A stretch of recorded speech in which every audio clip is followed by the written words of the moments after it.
지금까지 우리는 저 바깥의 물을 따라다녔어요. 하늘과 강, 빙하와 지하수, 그리고 변해가는 바다까지. 이제 시선을 돌릴 차례입니다. 바로 우리 자신에게로요. 가이아 비콘입니다. 깜짝 놀랄 사실 하나. 우리가 하루에 마시는 물은 2리터 남짓이지만 우리가 매일 쓰는 물은 그 수천 배예요. 보이지 않게 우리가 먹고 입는 것들 속에 숨어서요. 소고기 1kg을 식탁에 올리려면 물이 얼마나 들까요? 무려 약 15,000리터예요. 욕조로 100신개가 넘죠. 그래서 300g짜리 스테이크 한 점에도 이미 욕조 46개의 물이 들어가 있어요. 우리가 포크를 들기도 전에요. 이렇게 제품에 숨어 함께 거래되는 물을 가상수라고 불러요. 커피 한 잔에 약 130리터, 청바지 한 벌에 수천 리터. 우리는 물을 마시기보다 물을 입고 먹는 셈이에요. 보이지 않게 훨씬 많이요. 그래서 기발한 일이 벌어져요. 물이 부족한 나라가 물 대신 식량을 수입하면 사실상 물을 수입하는 게 되거든요. 한국이 바로 그런 나라예요. 곡물 자급률이 약 19.5%로 아주 낮아서 식량에 담긴 물을 어마어마하게 수입하는 물 수입 대국입니다. 그런데 이렇게 물이 식량을 타고 지구를 도는 동안 정작 마실 물 한 모금이 없어서 매일 몇 시간씩 물을 길어 나르는 사람들이 있어요. 같은 지구, 같은 물인데 왜 누구는 넘치고 누구는 목마를까요? 숫자부터 보죠.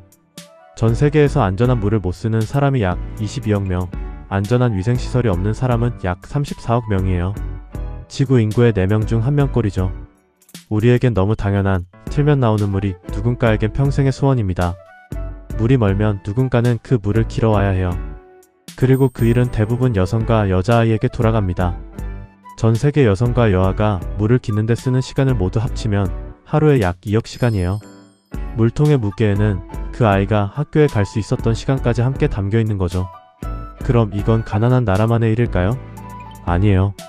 남아공 케이프타운은 2018년 수돗물을 끊어야 하는 데이 제로 직전까지 갔다가 시민들이 소비를 30% 줄여 겨우 모면했어요. 인도 첸나이도, 이란 테헤란도 비슷한 위기를 겪었죠. 부자 도시도 예외가 아닙니다. 비가 제법 오는 한국도 안전하지 않아요. 비가 여름 장마에 몰리고 인구 밀도가 높아서 한 사람이 쓸 수 있는 물은 의외로 적거든요. 물은 있었지만 쓸 수 있는 곳에 쓸 수 있는 때에 없었던 거죠. 다행히 이야기는 절망으로 끝나지 않아요. 케이프타운은 가구별 물 사용량을 실시간으로 공개해 소비를 30%나 줄였어요. 빗물 수집만 잘해도 최대 약 20억 명에게 안전한 물을 줄 수 있다는 연구도 있고요. 물 불평등은 운명이 아니라 우리가 함께 고칠 수 있는 설계의 문제예요. 그리고 마지막 이야기. 물이 귀해진 시대에 우리는 그 물을 두고 새로운 경쟁까지 시작했어요. 밥을 짓는 농사, 전기를 만드는 발전소, 그리고 놀랍게도 인공지능까지 모두 같은 물을 원하거든요. 전 세계에서 끌어쓰는 담수의 약 70%를 농업이, 나머지를 산업과 생활용수가 써요. 게다가 서로 물려있어서 가뭄이 들면 농사만 마르는 게 아니라 발전도 멈춥니다. 세계의 관이 같은 강에서 물을 깃고 있으니 가뭄이 오면 셋이 동시에 말라붙는 거죠. 새 손님도 등장했어요. 인공지능을 돌리는 데이터 센터는 열을 식히느라 엄청난 물을 씁니다.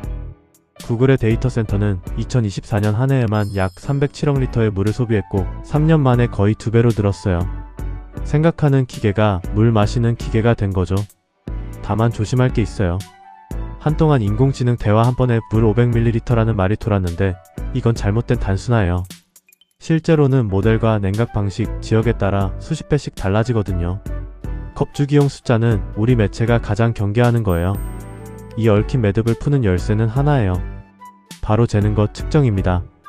폐수를 다시 쓰고 공기로 식히고 꼭 필요한 만큼만 물을 주는 모든 해법의 바닥에는 지금 어디서 얼마나 쓰는지 정확히 아는 것이 깔려 있어요. 재지 않으면 줄일 수 없으니까요.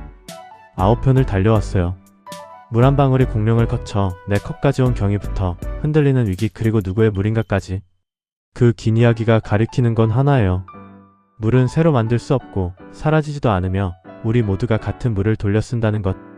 그러니 물의 미래는 얼마나 남았느냐가 아니라 어떻게 나누고 어떤 모습으로 다음 사람에게 건네느냐의 문제예요. 긴 여정에 함께 해주셔서 고맙습니다. 물 이야기 여기서 마칩니다.